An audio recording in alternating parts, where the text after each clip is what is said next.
petite série de 5 rencontres, une fois par mois, ici. Premièrement, j'aimerais vous dire merci pour l'opportunité que vous me donnez de pouvoir donner cette série 5 fois. En parlant avec Stéphane, on a réussi à un moment donné à trouver des dates. Donc, merci beaucoup Stéphane de m'avoir permis de pouvoir enseigner ici le dimanche matin. Donc, comme Michel Dacier a dit tantôt, nous allons voir le récit de la guérison de l'aveugle-né, que vous connaissez d'ailleurs très bien, qui se trouve dans l'Évangile de Jean. Pourquoi avoir choisi l'aveugle-né? Premièrement, j'aimerais tout simplement dire, pour une raison vraiment peut-être pratico-pratique, tout simplement à cause des circonstances. Au début de ma retraite, hey, Robert, tout je cherchais, vous voyez, en pourrier, je me disais, il y a quelque chose qui ne marche pas. Donc, ça va aller. Donc, au début de ma retraite, oui, dis-je, j'ai commencé à relire l'Évangile de Jean pour mon propre plaisir. Donc, j'étais chez moi et c'était ainsi. Je me suis arrêté particulièrement sur le chapitre 5, la guérison du paralytique. Et j'ai eu vraiment le temps de l'étudier plus en profondeur. On est tellement retiré de bénédiction que j'ai désiré la partager avec un groupe de l'Église de Sainte-Thérèse. Avec cette série, j'ai remarqué que les gens connaissaient très bien certains versets de l'Évangile de Jean, comme Jean 3,16. Car Dieu a tant aimé le monde, comme Jean 14,6. Je suis le chemin, la vérité et la vie.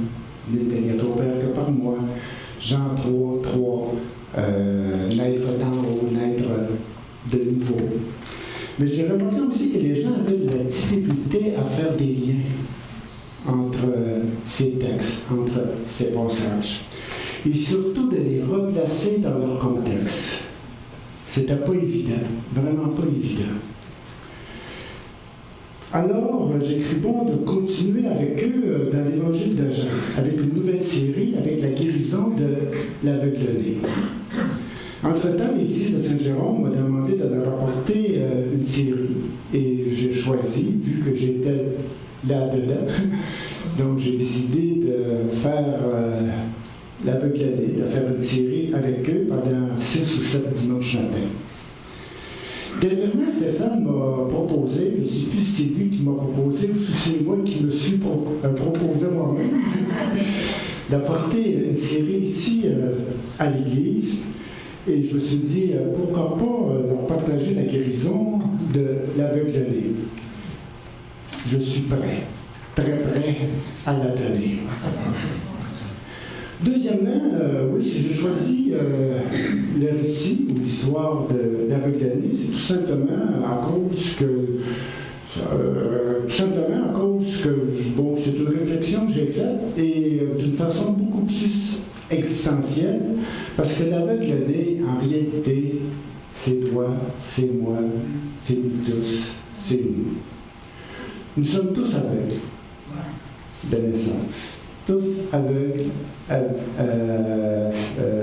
spirituellement. Qui a véritablement vu Dieu? Toute une question, n'est-ce pas? Qui a véritablement vu Dieu? Dans la préface de l'Évangile de Jean, au chapitre 1, au verset 18, l'auteur fait une grande déclaration à surprendre tout le monde. Personne n'a jamais vu Dieu. C'est toute une déclaration. C'est frappant. Personne n'a jamais vu Dieu. Personne n'a vu le vrai visage de Dieu. Qui est véritablement Dieu?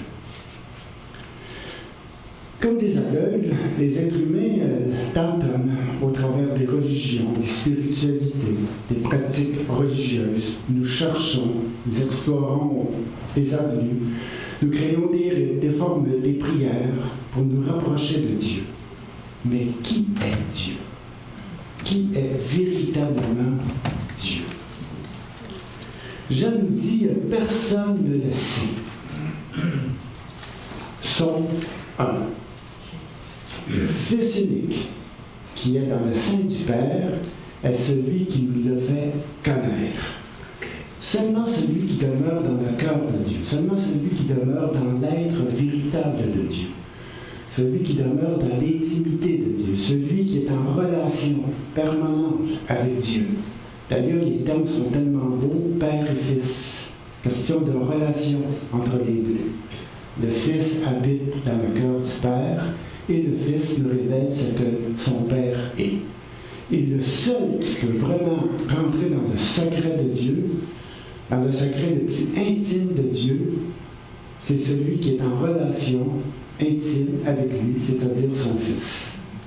Personne n'habite dans le cœur de Dieu. Oui, c'est sûr qu'on a une relation avec Dieu, mais qui est Dieu? Qui est véritablement Dieu? Jean nous dit, personne ne le sait. Quelque chose. Personne ne le sait, sinon le Fils unique, le seul, l'unique, qui habite dans le sein du Père, est celui qui nous l'a fait connaître. Jésus, en réalité, c'est le révélateur de Dieu. C'est celui qui révèle au monde le vrai visage de Dieu, parce que c'est lui qui connaît véritablement qui est son Père. Étant vraiment dans le sein du Père, étant vraiment dans le cœur de Dieu, donc il est le seul à nous révéler ce que le Père est. Jésus est venu nous ouvrir les yeux. Je l'ai dit tantôt qu'on est tous aveugles. Jésus est venu nous ouvrir les yeux. Jésus est venu guérir notre cécité spirituelle. Dans l'évangile de Jean, Jésus nous est présenté comme étant un homme de relation, de rencontre. Il va au-devant des gens. Il les accueille. Il entre en relation avec eux. Il rencontre Nicodème à l'aube de la nuit pour lui révéler le cœur même de Dieu, pour le faire naître d'en haut. Il rencontre la Samaritaine au puits pour lui offrir l'eau de la révélation qui jaillira dans tout son être en vie éternelle. Il rencontre le paralytique à la piscine de Bethsaïda pour le faire marcher librement dans la vie selon Dieu. Il rencontre l'aveugle-né à la sortie du temple pour lui ouvrir les yeux et le conduire dans les verts pâturages de la vie éternelle. Il rencontre Marthe et Marie au cimetière, plus exactement au tombeau de leurs frères, pour leur parler de vie et de résurrection. C'est dans des relations personnelles que Jésus révèle le cœur de son Père. Parce que lui-même est en relation avec Dieu. Dans cette série, nous allons rencontrer Jésus d'une façon toute spéciale, à travers sa rencontre avec l'aveugle-né. Une rencontre pleine de révélation. Pourquoi avoir choisi ce titre? Et le titre que j'ai choisi, c'est « Qui est l'homme qu'on appelle Jésus ?» Pourquoi choisir ce titre? Parce qu'en réalité, c'est tout simplement la réponse que l'aveugle-né a donnée à ses amis lorsqu'on lui a demandé « Qui t'a guéri ?» Et ne sachant pas qui, ne l'ayant pas vu, il dira à ses amis « C'est l'homme qu'on appelle Jésus. » D'une façon très générale. C'est l'homme que le monde appelle Jésus. Il ne dit pas c'est l'homme que moi j'appelle Jésus. C'est l'homme qu'on appelle Jésus. Donc il ne sait pas du tout c'est qui. Il ne l'a pas vu. Mais c'est l'homme qu'on connaît, porte le nom de Jésus. C'est l'homme qu'on appelle Jésus. Donc de là vient mon titre. Qui est l'homme qu'on appelle Jésus? On connaît l'homme, n'est-ce pas? On connaît l'homme, Jésus de Nazareth, le fils de Marie. Mais qui est cet homme? Cela demeure un mystère pour tous. Qui est véritablement Jésus?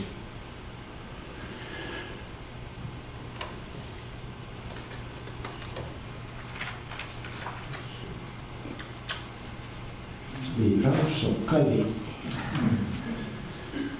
Donc, ce que je vais faire avec vous ce matin, je vais tout simplement faire une sorte d'introduction en matière, une sorte de préparation. Je vais faire tout simplement un aperçu du récit de la guérison de l'aveugle-né. Je vais mettre la table, tout simplement. Il va y avoir 4 autres rencontres qui vont suivre. Donc, ce matin, je vais tout simplement la table, une sorte d'introduction, de préparation. J'aimerais dire que l'histoire de l'aveugle-né, c'est une histoire qui se retrouve au chapitre 9. Et cette histoire-là, en réalité, elle a 41 versets. Du verset 1 au verset 41. Le récit comme tel, l'histoire comme telle, la guérison comme telle, c'est seulement 6 versets.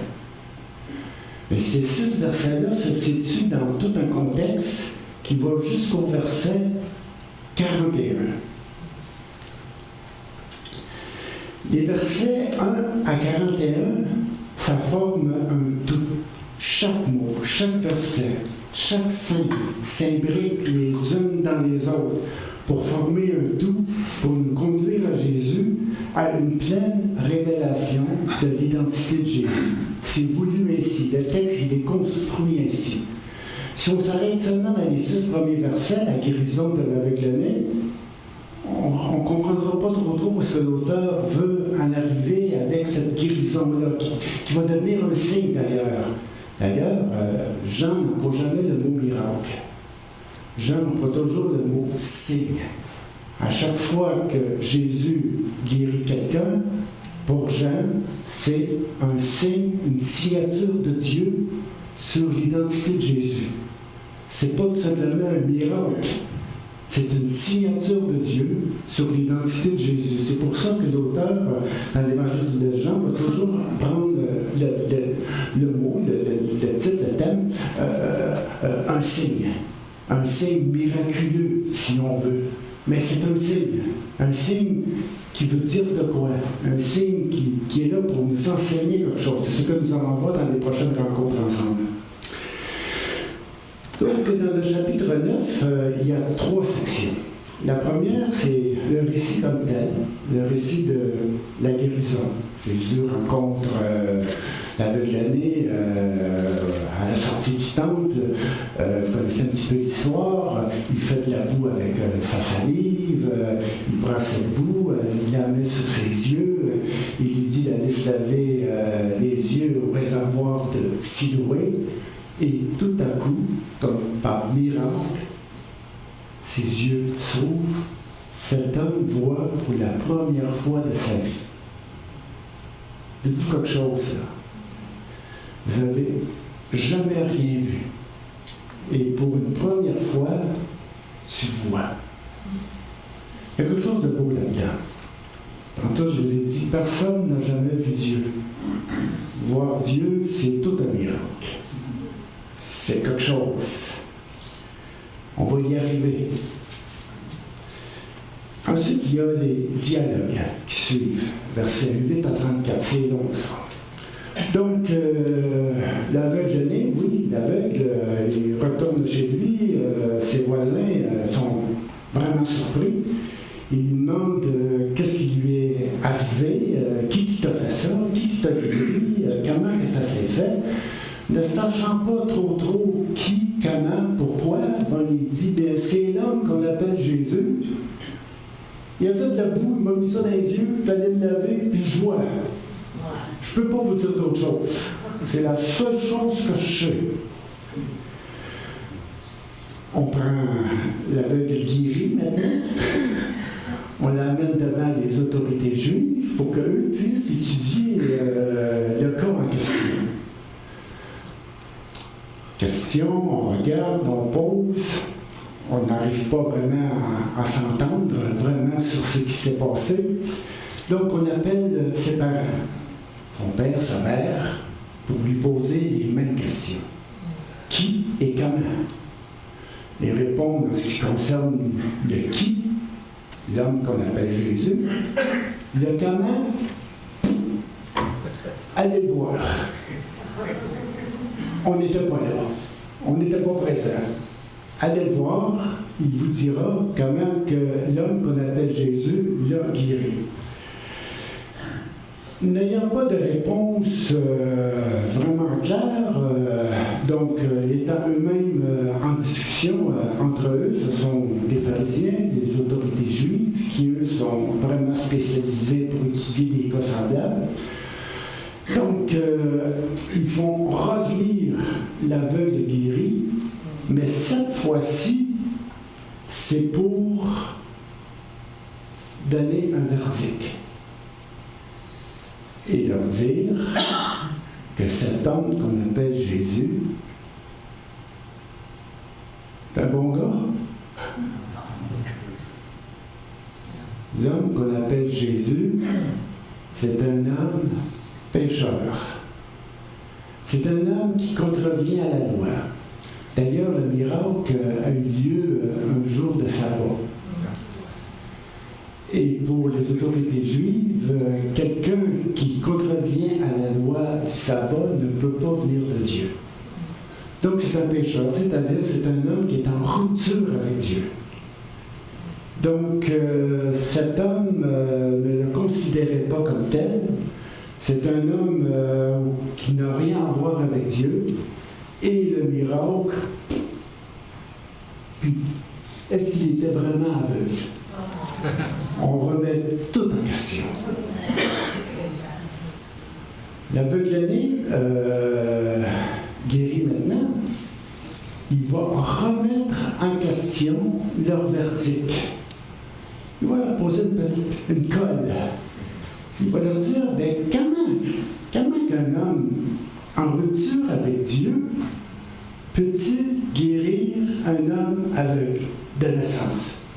Il dit, c'est quelque chose qu'on n'a jamais vu. C'est jamais arrivé.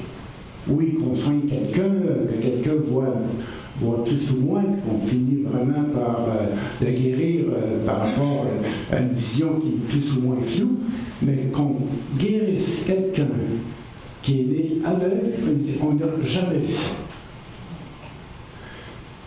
Les autorités juives sont embêtées par le gars en question, par l'aveugle guéri, et au lieu d'accueillir cette remise en question, bon, ils vont se fâcher contre lui, ils vont lui fermer le claquet, comme on dit, ils vont aussi le traiter de pécheur, considérant qu'il prend la part de Jésus, donc il l'associe à Jésus, t'es un homme pécheur comme lui, parce que tu te mets de son côté. Et là, il arrive ce qui doit arriver. C'est assez violent. Vous allez voir ça dans les semaines qui vont suivre. On va vraiment le chasser, l'expulser de la salle. Et ça va le conduire à être excommunié de la communion des frères et des sœurs de la communauté juive. Par contre, Jésus va la rencontrer par après. Et c'est ça qui est beau aussi. Jésus va le rencontrer et Jésus, j'ai écrit des choses par rapport à ça. Je suis mes notes, mais plus ou moins. Je suis plus où est-ce que je suis. C'est une mauvaise habitude que j'ai eue avec le temps, oui, dis-je. Donc, c'est ça. L'aveugle-né, oui, c'est ça. Jésus le rencontre. Et Jésus va vraiment se révéler à lui. Jésus va lui ouvrir les yeux de son cœur, les yeux de la foi, comme on dit. Jésus va vraiment se révéler à lui.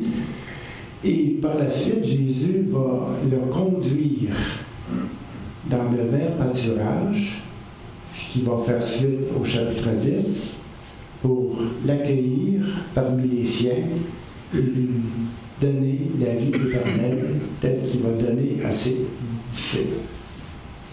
Donc, c'est un petit résumé que je fais en ce qui concerne les versets 1 à 41.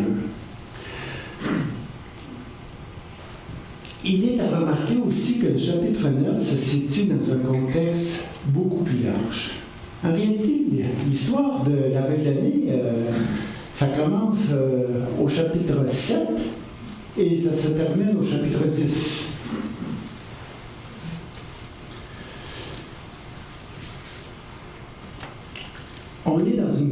On est dans une période de fête, une grande fête en Israël, à Jérusalem. C'est ce qu'on appelle la fête des tentes, fête qui dure 8 jours.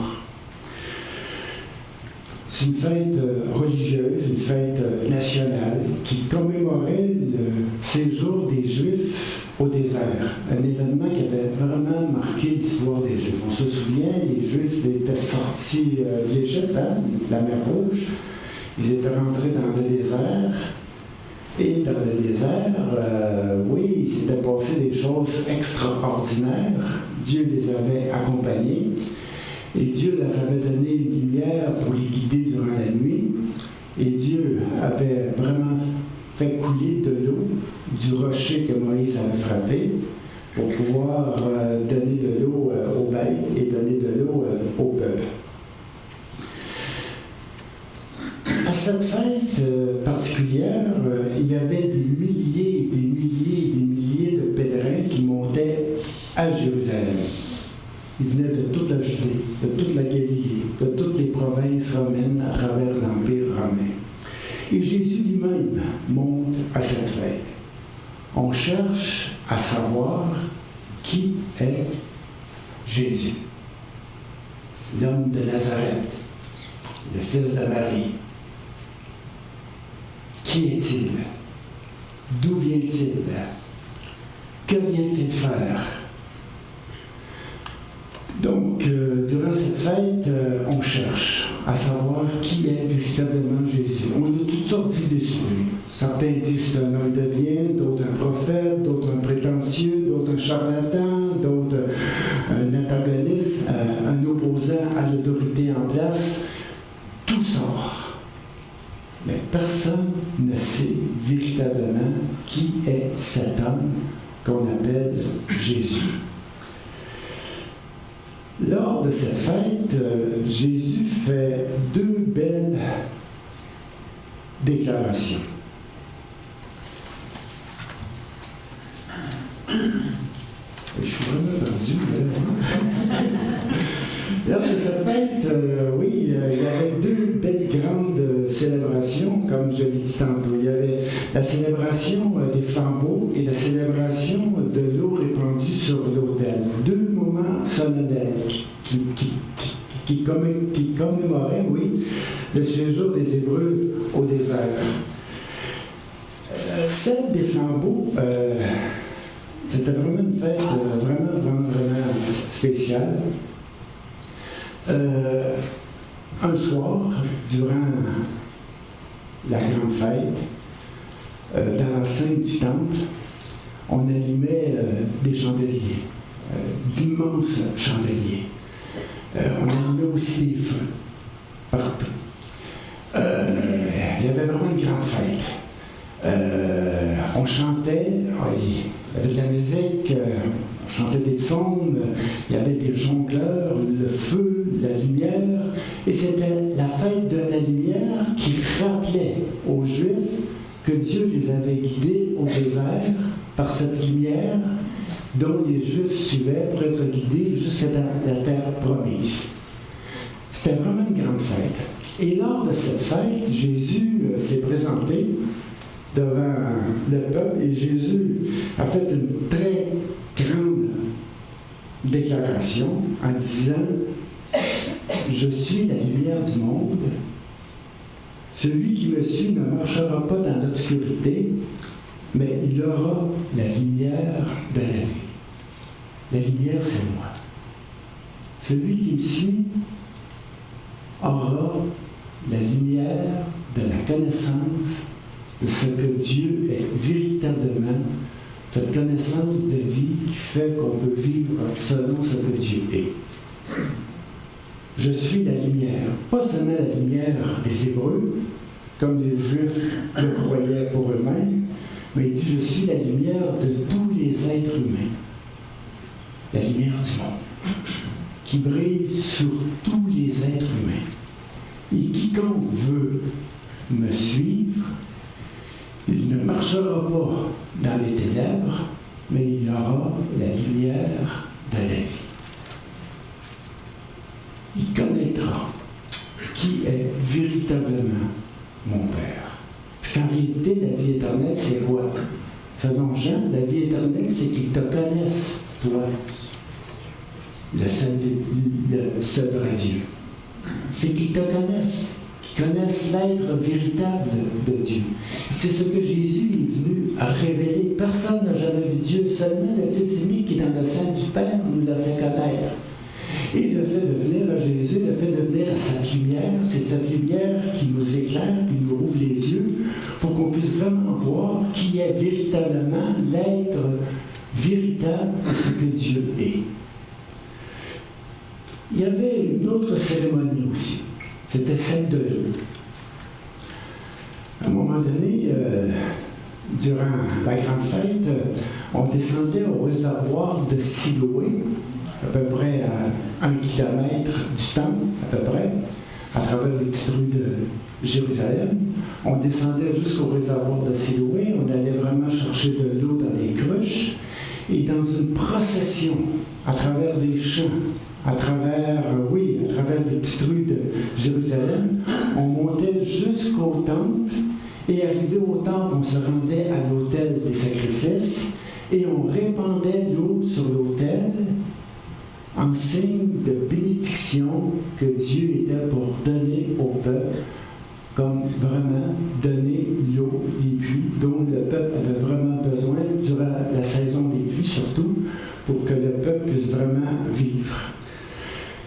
Et c'est à ce moment-là, ou durant cette période-là, que Jésus a fait une deuxième déclaration. C'est écrit: puis le dernier jour, le grand jour de la fête, Jésus se tenant debout devant la foule. Normalement, les rabbins enseignaient assis. Mais cette fois-là, Jésus se lève debout. Il est debout devant la foule et il s'écria d'une voix forte: si quelqu'un a soif, qu'il vienne à moi, et que celui qui croit en moi boive. Et l'auteur de l'Évangile fait un petit commentaire en disant: car comme le dit l'Écriture, des fleuves d'eau vive couleront de lui. On se souvient, tantôt je vous ai dit qu'au désert, Moïse avait fendu le rocher, je peux le dire ainsi, il avait frappé le rocher duquel l'eau avait coulé. Et Jésus, cette fois-ci, se présente comme étant le rocher d'Israël, duquel l'eau de la bénédiction, l'eau va vraiment sortir de lui. En réalité, Jésus, sur la croix, va être frappé et de lui va sortir des fleuves de révélation en ce qui concerne l'amour de Dieu. Vous savez, connaître Dieu, en réalité, c'est de connaître son amour. Ce qui fait le plus chaud au cœur, souvent, c'est de savoir que quelqu'un nous aime. On peut tout savoir de quelqu'un. Mais ce que j'ai vraiment besoin de savoir, c'est s'il m'aime. Parce que s'il m'aime, je suis rassuré. Qu'importe ce qui va arriver, qu'importe les hauts, les bas de la vie, s'il m'aime. Et ce que Jésus fait en réalité, en se disant vraiment, ce rocher dont il va être frappé, de lui va couler abondamment toute cette révélation des fleuves et des fleuves et des fleuves en ce qui concerne l'amour de Dieu, des fleuves qui vont jaillir de lui, pour qu'on puisse vraiment découvrir ce que Jésus est, de vraiment découvrir ce que vraiment la mission de Jésus comme telle. Donc, comme je vous ai dit tantôt, Jésus, après avoir fait ces deux belles grandes déclarations, qui n'ont pas été facilement accueillies, Jésus a dû se cacher après avoir fait ces révélations-là, parce que vraiment, on cherchait à le lapider dans le temple. Et c'est là que Jésus est sorti du temple, je ne sais pas par quelle porte, mais il est sorti. Et en sortant, c'est là qu'il voit l'aveugle-né, qui est là. Et c'est là que Jésus fait de la boue avec sa salive. Il prend cette boue, il l'applique sur ses yeux. Il lui dit, va te laver au réservoir de Siloé. Le gars va se laver au réservoir, ses yeux s'ouvrent, mais il ne sait pas qui est Jésus. Il ne l'a pas vu. Et lorsqu'on lui demande qui t'a guéri, sa seule réponse, c'est l'homme qu'on appelle Jésus. Qui est Jésus? Donc, c'est la grande question qu'on va se poser durant tout le chapitre 9. C'est la grande question que ses voisins vont se poser. C'est la grande question que les pharisiens vont se poser. C'est la grande question que ses parents vont se poser. C'est la grande question qui revient sans cesse, qui revient sans cesse à travers l'évangile de Jean. Qui est Jésus? Qui est l'homme qu'on appelle Jésus? Et c'est là-dedans que je veux vraiment vous emmener dans les prochaines semaines, à faire en sorte qu'on puisse vraiment découvrir ensemble celui qui nous révèle le vrai visage de Dieu. Comme je l'ai dit tantôt, personne n'a jamais vu Dieu. Le Fils unique qui est dans le sein du Père est celui qui l'a fait connaître. Donc, je vais vous emmener un petit peu dans cette rencontre avec Jésus. Parce que c'est à travers cette rencontre que Jésus fait, à travers l'aveugle ou la guérison de l'aveugle-né, c'est à travers cette rencontre-là qu'on va vraiment découvrir qui est l'homme qu'on appelle Jésus, celui qui nous révèle le vrai visage de Dieu. Vous savez, Jésus, à un moment donné, il a dit au chapitre 15, il dit « Celui qui m'a vu a vu le Père. » Quelque chose. Celui qui m'a vu a vu le Père. Est-ce que tu as véritablement vu Jésus? Parce que si tu as vu Jésus, tu as vu vraiment le cœur de Dieu à travers Jésus. Et le cœur de Dieu, c'est amour. Amour et amour. À un moment donné, Jésus dit, car Dieu a tant aimé le monde qu'il m'a donné, afin que quiconque croit en moi ait la vie éternelle. Car Dieu a tant aimé. Et c'est ce que vraiment les gens n'arrivaient pas à saisir, à comprendre. Et Nicodème, le premier. Nicodème, c'est un pharisien. Nicodème croyait vraiment que Dieu, que Dieu aimait Israël, que Dieu aimait les Hébreux. Mais Nicodème, étant ce qu'il est, il était un petit peu resté sur les bords en tant que pharisien. Donc, l'amour, c'était quelque chose qui était fait pour les Hébreux. Le monde était enténébré dans le péché, dans les ténèbres. Et si Dieu devait aimer quelqu'un, si Dieu devait vraiment aimer un peuple, c'était les Juifs. Et lorsque Jésus s'adresse à Nicodème, il lui dit « Mon cher Nicodème, tu as besoin de naître. Tu as besoin de renaître. Tu as besoin de voir les choses autrement. Autrement que celles qu'on t'a enseignées durant toute ta vie. Tu as besoin de voir Dieu d'une autre façon que celle dont tu crois voir. Et c'est là que Jésus lui dit, « Tu sais, mon cher Nicodème, Dieu aime tout le monde. Pas seulement les Hébreux. Dieu aime tous les êtres humains. » Et ça, c'est la grande révélation de tout l'évangile de Jean. Dieu est amour. Et Jésus vient vraiment nous présenter tout l'amour de Dieu dans toute sa grandeur, dans toute sa splendeur, à travers sa personne, à travers lui-même, à travers le don de sa vie, à travers la croix. Jésus nous révèle le cœur même de Dieu. Le Fils unique qui est dans le sein du Père est celui qui l'a fait connaître.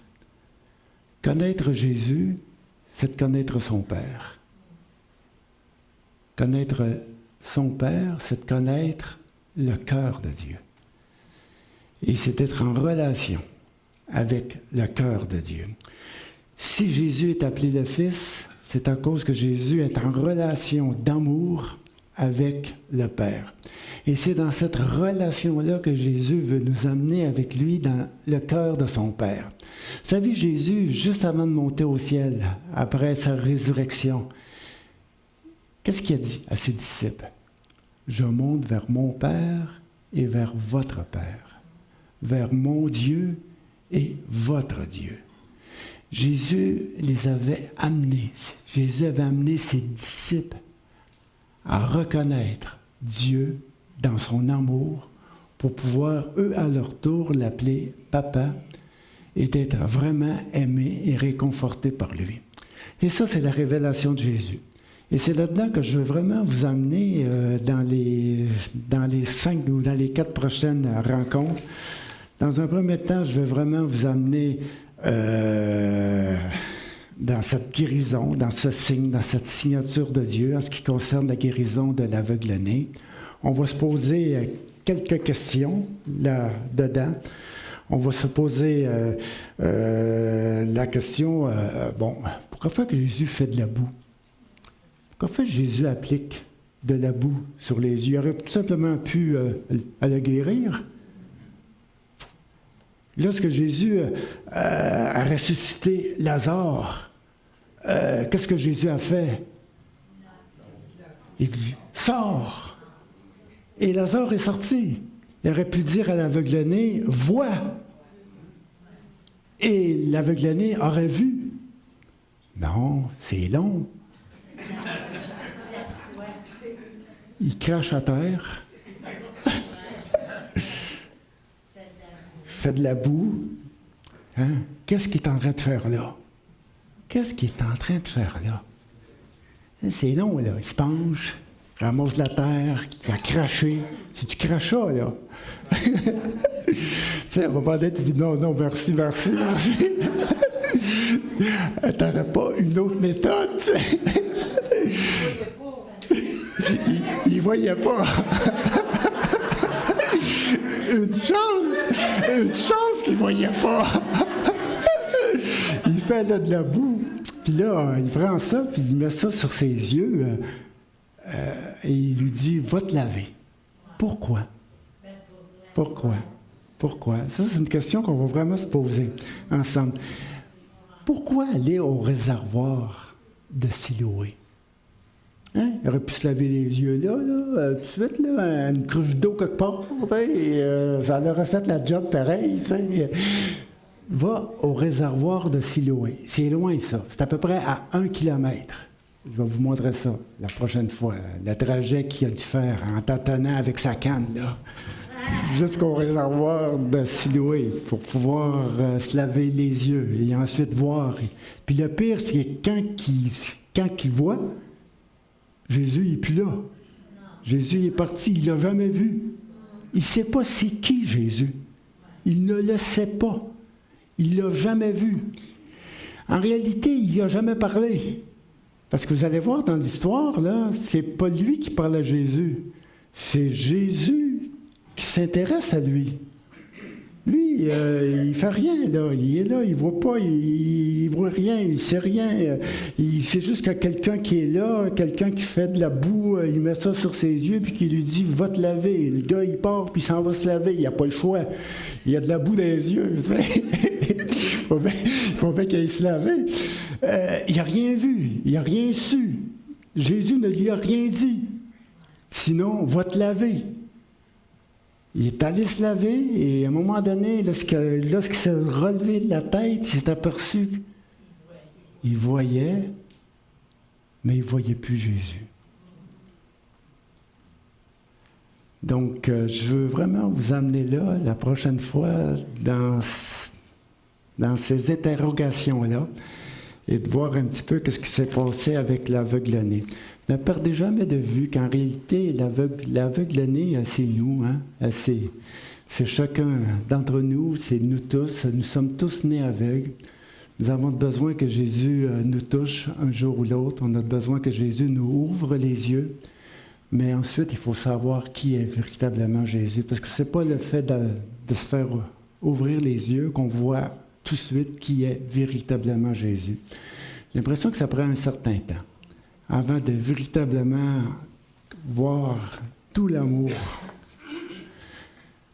que Dieu a pour nous à travers Jésus-Christ. Donc, je vous laisse avec ça, puis à la prochaine fois.